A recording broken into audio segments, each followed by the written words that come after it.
Well, I think part of the reason I'm able to be here is because we're near the University of Tennessee, and everything that Pat Summit has done at the university, and having such a great, strong program definitely filtered down to our programs when I was a kid. I was in awe of really where women's basketball has come and the story that the Women's Basketball Hall of Fame tells. I think as a player, you just go out and you play. You play in the WNBA and you don't fully appreciate the journey that women's basketball has taken. Well, I started in Oak Ridge at a preschool called Scarborough Daycare Center, and the school is still there, so we visited that today. And that's where I started. I remember one of our teachers, Edith, we called her Big Edith, she would take us into the gym, and she started shooting with me when I was 4.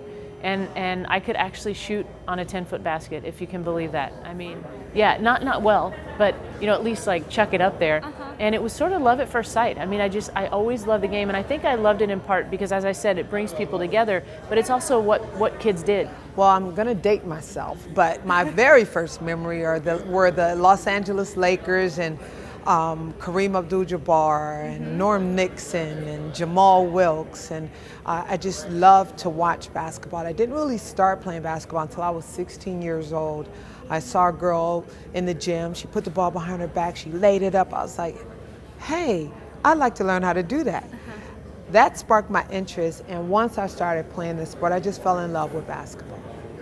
It's a really big deal because I told her when I first found out about it, I said, it just seems so soon. Like, how do I do this? This is like it's kind of a finality, but then it's also kind of a new beginning and with a different.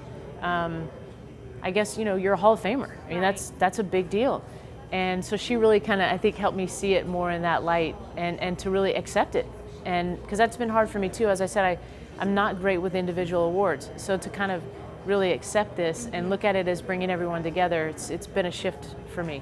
So it's outstanding. I mean, look around. Like, to be a part of this is amazing. I was speechless. It's like, no, I am not going to be honored in this way. Me playing basketball, I played because I love it. I didn't necessarily play to be in the Women's Basketball Hall of Fame because I thought that was a dream too big for me. But to be honored in this way by coaches, by colleagues, by players, it's just amazing for me because it validates you as a basketball player and say, hey, you really meant something special to the game of women's basketball. And for me, that's incredibly special.